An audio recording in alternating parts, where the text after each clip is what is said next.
Hello everyone, welcome back to my channel. अभी तक हमने चैप्टर 1 जो है पॉलिटिकल साइंस की बुक का इंडियन पॉलिटिक्स का कंप्लीट कर लिया है। अब हमारी बारी है चैप्टर 2 की। चैप्टर 1 के अंदर हमने जो फर्स्ट चैलेंज था शेप ऑफ नेशन, उसके बारे में पढ़ा है। अब हमें सेकंड चैलेंज के बारे में पढ़ना है। सेकंड चैलेंज जो है वो है डेमोक्रेसी। इसके अंदर हम इस चैप्टर में पढ़ेंगे कि कैसे एक ही पार्टी ने हमारे जो पॉलिटिक्स है उसके अंदर डोमिनेंस दिखाई। ये जो चैप्टर है ये स्टार्ट होता है, पहला जो इसका टॉपिक है वो है चैलेंजेस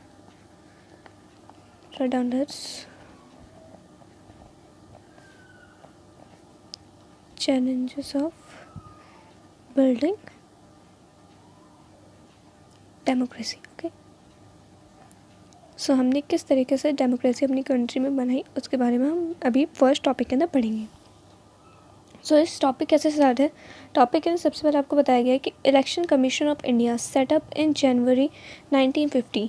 इलेक्शन कमीशन, हमें अपनी कंट्री के इलेक्शन करवाए थे, तो हमने एक ऑर्गेनाइजेशन बनाई जिसका हमने नाम दिया इलेक्शन कमीशन। उसके अंदर हमने क्या करा, उसको इलेक्शन कमीशन ऑफ इंडिया इसको सेटअप करा, इस ऑर्गेनाइजेशन को, जो कि सेटअप हुई है कब, सेटअप है जैन 1950। 1950 के अंदर हमने सेटअप करा है। एंड इसके अंदर जो इसके फर्स्ट चीफ इलेक्शन कमिश्नर होते हैं, first chief election commissioner. Election commissioner जो है वो हमारे कौन है। फर्स्ट चीफ इलेक्शन कमिश्नर हमारे होते हैं सुकुमार सेन। ये क्वेश्चन है ये वन वर्ड के अंदर आते हैं जनरली, और इन क्वेश्चंस जो हैं ये वन वर्ड के अंदर आते हैं और टिक द करेक्ट आता है, तो आपको ये डेट और ये नाम याद रखने हैं। चैलेंजेस ऑफ नेशन बिल्डिंग के अंदर जो हमने पहले पढ़ा क्या था कि इलेक्शन कमीशन एक ऑर्गेनाइजेशन बनाई गई ताकि हम अपनी कंट्री का इलेक्शन करवा सके। उसके जो कमिश्नर जो सबसे पहले बने वो थे सुकुमार सेन। यहाँ पर अभी ये चैलेंज हमने इसे क्यों कहा, इलेक्शन करवाना तो अभी के टाइम में हम देखें तो बहुत ईजी सा लगता है, लेकिन ऐसा क्यों हमने इसे चैलेंज क्यों कहा। ये चैलेंज इसलिए था क्योंकि India is big in population. मतलब एक तो इंडिया का साइज़ बहुत बड़ा था, पॉपुलेशन उस टाइम पे बहुत ज़्यादा थी। एंड उस टाइम पे जो हमारी पॉपुलेशन थी अप्रॉक्स 1.33 बिलियन थी। 1.33 बिलियन वाली पॉपुलेशन वाली कंट्री के अंदर इलेक्शन करवाना। एंड यहाँ पर सबसे बड़ी मेजर प्रॉब्लम जो थी वो ये थी कि यहाँ पर फ्री एंड फेयर इलेक्शन करवाता, ताकि हम क्योंकि हमारे जो आसपास के आप जो कंट्रीज़ देखेंगे उनके अंदर, जैसे कि हमारे जो यहाँ पर आसपास कंट्रीज जैसे चाइना के अंदर आप देखेंगे वन पार्टी डोमिनेंस है, कुछ कंट्रीज़ के अंदर मिलिट्री रूल है। हम चाहते थे कि इंडिया के अंदर डेमोक्रेसी है, तो डेमोक्रेसी लाने के लिए हम लोगों ने क्या करना था, हमें proper free and fair election करवाने थे। फ्री फेयर इलेक्शन करवाने के लिए हमें इलेक्शन जो थे वो इतनी बड़ी कंट्री के फ्री फेयर करवाना बहुत मुश्किल था, क्योंकि करप्शन वगैरह फ्री फेयर ये सब बहुत मुश्किल था। तो यहाँ पर क्या होता है, जो इलेक्शन कमिश्नर है वो क्या करता है, सबसे पहले जो बाउंड्रीज़ हैं उनके अकॉर्डिंग हमारी स्टेट डिवाइड होगी। स्टेट्स के अकॉर्डिंग जो होता है एक लिस्ट प्रिपेयर करी जाती है कि जो सिटीज़न है कितने सिटीज़न एलिजिबल हैं। सबसे पहले जो हमके पास सवाल होता है वो होता है हाउ मच सिटीजन्स एलिजिबल मतलब कितने ऐसे वोटर्स हैं एलिजिबल टू वोट, कितने ऐसे सिटीज़न हैं जो कि वोट देने के लिए एलिजिबल है, मतलब वोट दे सकते हैं। वोट के लिए जितने लोग एलिजिबल हैं उनकी लिस्ट बनाई जाती है। जो सबसे पहली लिस्ट जो होती है वो पब्लिश की जाती है, इसके अंदर 40 लाख वुमेंस के नेम लिखे जाते हैं। लेकिन जो फर्स्ट लिस्ट होती है उसे जो इलेक्शन कमिश्नर वो रिजेक्ट कर देते हैं। Election commissioner reject first list. Election commissioner जो होते हैं वो पहली लिस्ट जब बनाई जाती है पूरी कंट्री की, उसे रिजेक्ट फर्स्ट लिस्ट बनाई गई है, फर्स्ट लिस्ट रिजेक्ट कर देते हैं। ये है यहाँ पर बड़ा क्वेश्चन, उन्होंने क्या ऐसा हुआ जो उन्हें पहली लिस्ट को रिजेक्ट करना पड़ गया। क्यों रिजेक्ट करी, रिजेक्ट इसलिए करी क्योंकि इसके अंदर जो 40 लाख वुमेंस के जो नाम रिकॉर्ड करे गए ना वो गलत रिकॉर्ड करे गए हैं। उन्हें कैसे रिकॉर्ड करे, जैसे wife of Shyam, daughter of Ram, मतलब उनका कोई पर्टिकुलर आइडेंटिटी है, उनका नेम नहीं लिखा गया है, उनको किसी के थ्रू ऐसे मतलब लिस्ट के अंदर उनका नाम मेंशन करा गया है। इससे क्या है, इससे पता नहीं चल रहा कि कौन कितने कितने लोग एलिजिबल हैं, कौन कैसे है, कौन किसी की प्रॉपर आइडेंटिटी नहीं लिखी है, किसी का एड्रेस गलत है। तो ऐसे बहुत सी जो प्रॉब्लम्स है वो हमें देखने को मिली फर्स्ट लिस्ट के अंदर। ये जो इलेक्शन कमिश्नर जो होते हैं वो ये जब ये लिस्ट देखते हैं तो वो उसे रिफ्यूज़ कर देते हैं, एक्सेप्ट नहीं करते, और वो कहते हैं कि ये जो लिस्ट है इसे दोबारा प्रिपेयर करें। सो जब there was 17 crore eligible voters, 17 crore जो होते हैं वो सिर्फ एलिजिबल वोटर होते हैं 1.33 बिलियन की पॉपुलेशन में। ओके, और जो कितने लोग एलिजिबल हैं आप लिख लीजिए यहाँ पर, 17 crore, okay sorry it's crore eligible, 17 crore लोग जो हैं वो एलिजिबल हैं, जिसके अंदर से हमारे पास 3200 MLA होते हैं हमारे जो इलेक्शन के अंदर खड़े होने वाले हैं, एंड 489 मेंबर ऑफ लोकसभा होते हैं, लोकसभा मेंबर होते हैं।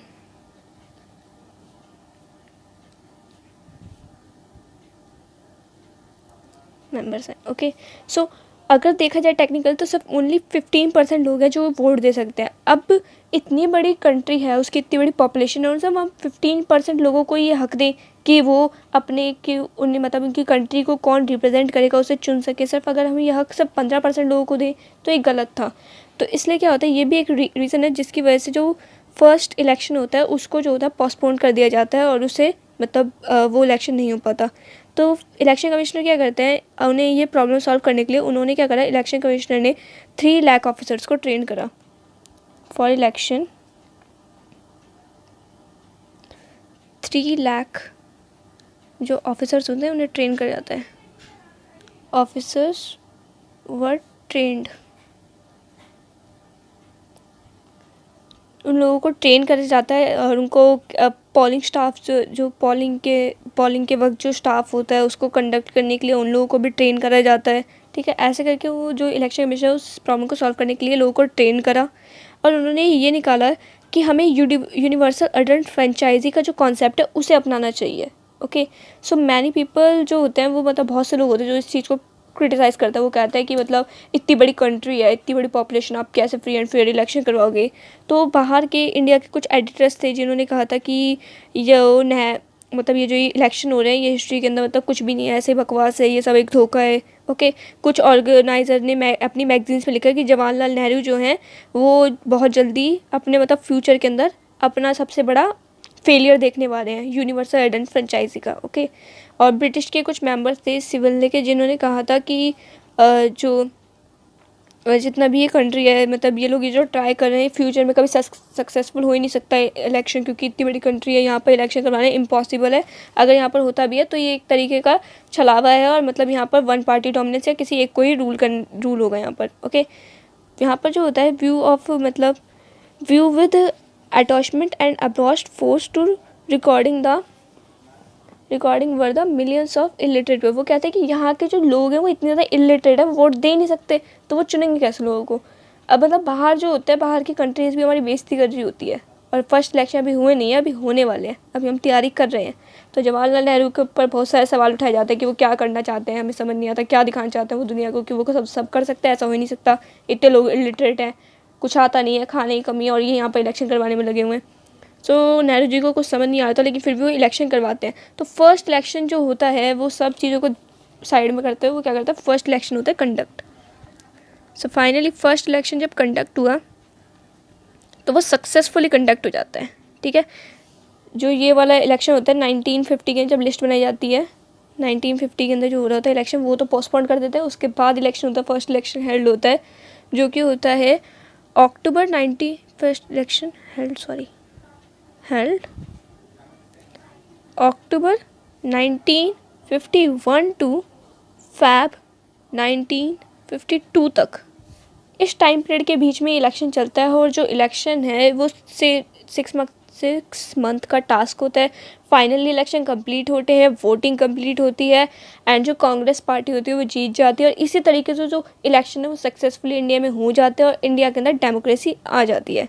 ओके, सो यहाँ पर क्या हमने देखा कि किस तरीके से जो हमारा जो चैलेंज था डेमोक्रेसी लाने का, जो दुनिया ने हमें तक क्रिटिसाइज़ करा, उसके बाद भी हम किस तरीके से हमने चैलेंज फेस करते हुए इंडिया के अंदर हम डेमोक्रेसी लेकर आए। अब हम देखेंगे कि किस तरीके से हमने, अब पहला इलेक्शन हो गया लेकिन उसके बाद जितने भी इलेक्शन उसमें कांग्रेस ही जीतती है। ठीक है, ये हमारी हिस्ट्री के अंदर देखा गया है, मतलब हिस्ट्री के अंदर देखा गया है, पॉलिटिक्स में देखा गया है। तो ऐसा क्या है कांग्रेस पार्टी में जो हमेशा वही जीती स्टार्टिंग में, और पार्टी क्यों नहीं जीत पाई? और भी पार्टीज़ थी तो उनके बारे में हम इसके अंदर पढ़ेंगे। ओके, सो नेक्स्ट टॉपिक जो बनता है वो हमारा हो जाता है Congress dominance. Congress dominance in first 3 election. पहले के जो स्टार्टिंग के 3 इलेक्शन होता है उसमें सिर्फ कांग्रेस ही जीतती है, फर्स्ट 3 जनरल इलेक्शन में।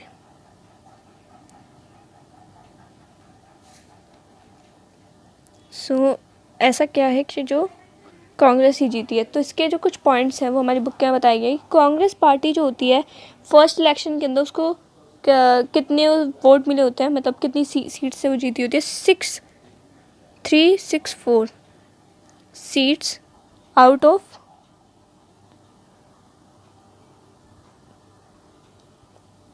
Congress one 364 and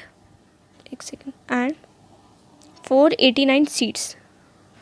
actually I am little bit confuse क्योंकि हर बाइंग की 3 की लाइन में थी। ओके, सो 364 एंड 483 सीट्स जो होती है वो जो होती हैं ये जीतते हैं in the first Lok Sabha election. Okay, in the first Lok Sabha election में इन लोगों ने जीती और फाइनली जो होती है सबसे पहले आती है कांग्रेस की सरकार। ठीक है, जो फर्स्ट इलेक्शन होता है उसके अंदर इन लोगों ने इतनी थी, एक पार्टी और थी जिसने जीती थी कुछ सीट्स, वो थी 16 सीट। सेकंड जो पार्टी थी वो 16 सीट्स आई थी जिसका नाम था सीपी, कम्युनिस्ट पार्टी आप कह सकते हैं, सीपीआई मत कहिए, अभी कम्युनिस्ट पार्टी कही है, उसे याद रहेगा नाम। सो जीती कौन? कांग्रेस। लेकिन सेकंड जो नंबर पे आई थी, जैसे होता है फर्स्ट सेकंड थर्ड, तो फर्स्ट आई है कांग्रेस, सेकंड आई है कम्युनिस्ट पार्टी। ओके, एंड यहाँ पर क्या होता है, the state election were held with Lok Sabha election. जो स्टेट इलेक्शन होता है वो भी होते हैं, और कांग्रेस जो होती है सिर्फ 3 स्टेट को छोड़ के वो हर जगह पे अपनी सरकार बना लेती है, वो हर जगह जीत जाती है। ठीक है, कांग्रेस ने तीन स्टेट के अंदर होता है जहाँ पर उनकी सरकार नहीं बन पाती। अब वो कौन सी 3 स्टेट है वो हम इसके अंदर पढ़ेंगे, और वो 3 स्टेट है त्रावणकोर,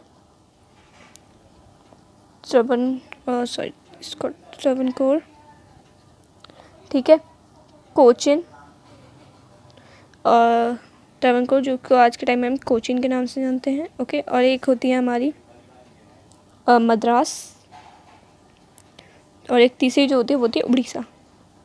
ओके, सो इन 3 जगहों को छोड़ के हर जगह पे किसकी सरकार बनी? कांग्रेस, यहाँ पर ये सरकार छोड़ के। ठीक है, सो जो कोचिन है वो आज के प्रेजेंट टाइम में केरला में प्रेजेंट है। ओके, केरला में टुडे इन केरला में देखा जाता है इसको, इस जगह को। ओके, सो जो पार्टी है वो ऑल ओवर द कंट्री के अंदर रूल करती है, और जो जवाहरलाल नेहरू होता है फाइनली जब फर्स्ट इलेक्शन खत्म होता है, जीत जाता है, उसके बाद पहले प्राइम मिनिस्टर बनते हैं जवाहरलाल नेहरू, प्रेसिडेंट बनते हैं राजेंद्र प्रसाद। ओके, सो अब हम पढ़ेंगे कि केरला के अंदर जो ये हारी है तो वहाँ पर कौन सी पार्टी बनेगी। केरला के अंदर जो पार्टी जीतती है वो होती है कम्युनिस्ट पार्टी। सो यहाँ पर एक टॉपिक आएगा हमारा नया, communist victory in Kerala, communist victory in Kerala. ठीक है, सो जो असेंबली इलेक्शन होते हैं 1957 में कम्युनिस्ट पार्टी उसके जीत जाती है, लार्जेस्ट नंबर ऑफ सीट मिलती है, और केरला के अंदर वो अपनी सरकार बनाती है, बाकी जगहों पे कांग्रेस की होती है। ओके, सो पार्टी जो होती है उसको कितनी सीट मिलती है, जो कम्युनिस्ट पार्टी है वो इन 1957, दूसरे इलेक्शन की बात हो रही है अब यहाँ पर, आप ध्यान से देखना ज़रा। ठीक है, आप हिसाब लगाते चलो कि फर्स्ट इलेक्शन कब हुआ, फर्स्ट इलेक्शन है 52 में, और हमारे जो इलेक्शन है वो हर 5 साल बाद होते हैं, तो 53, 54, 55, 56, 57 ये सेकंड इलेक्शन। सेकंड है 1955 में क्या होता है, यहाँ पर ये लोग क्या करता है, ये इसको बाद में अपने अंडर ले लेते हैं, लेकिन अभी आप कहानी देखिए यहाँ पर। इन 1957 के अंदर क्या होता है, जो कम्युनिस्ट पार्टी है वो 60 सीट्स आउट ऑफ 126 सीट्स में से जीत के क्या करती है, कांग्रेस केरला में बना लेती है अपनी सरकार। ठीक है, और यहाँ पर क्या होता है इन 1959 कांग्रेस, अब यहाँ पर ये तो बन गई, लेकिन कांग्रेस क्या करती है, कांग्रेस 1959 में एक यहाँ पर एक्ट लगाती है, आर्टिकल लगाकर आर्टिकल 356 के तहत जो इनकी सरकार होती है, क्योंकि क्या होता है पूरे इंडिया के अंदर जो होती है कांग्रेस की सरकार, सिवाय केरला को छोड़ के, केरला के अंदर होती है कम्युनिस्ट पार्टी की सरकार। कांग्रेस पार्टी क्या करती है, कांग्रेस पार्टी आर्टिकल 356 का यूज़ करके जो केरला की सरकार है उसको वहाँ से डिसमिस कर देती है इन In 1959, Article 365 used by Congress and dismissed Communist Party. Communist party. Okay, so अभी यहाँ पर क्या हुआ है, जो केरला के अंदर पहले सरकार कम्युनिस्ट की आ तो गई, लेकिन बाद में उसे हटा भी दिया गया आर्टिकल के नाम लगा के। ओके, सो यहाँ पर अभी हमारे 3 टॉपिक कंप्लीट हो गए हैं। अभी इसके अंदर एक लास्ट पॉइंट जो होता है वो एक और दिखा रखा है कि ये जो इलेक्शन है ये प्रूव्ड होता है वेरी, मतलब बहुत ज़्यादा कंट्रोवर्शियल प्रूफ होता है, क्योंकि ऐसा मान जाता है कि उन्होंने जो ये आर्टिकल 356 का यूज़ करा है, इसका मतलब इसका बहुत मिसयूज़ करा है, कॉन्स्टिट्यूशनल इमरजेंसी का मिसयूज़ करा है इन लोगों ने, क्योंकि कम्युनिस्ट पार्टी को भी वहाँ रहने का हक था। अगर हम इस वीडियो को आगे करते हैं तो बहुत लेंथी हो जाएगी। मैं आगे का चैप्टर वो सेकंड पार्ट के अंदर कवर करूँगी। सो तब तक के लिए आप ये वाली वीडियो अपने दोस्तों के साथ शेयर करें, अगर आपको पसंद है लाइक करें, और अगर आपको कोई भी डाउट हो तो आप मेरे से कमेंट सेक्शन में पूछ सकते हैं, और जो मैंने क्वेश्चन पूछा उसका आंसर मुझे कमेंट सेक्शन में चाहिए। Okay, so subscribe, like and share my channel. Okay, thank you so much.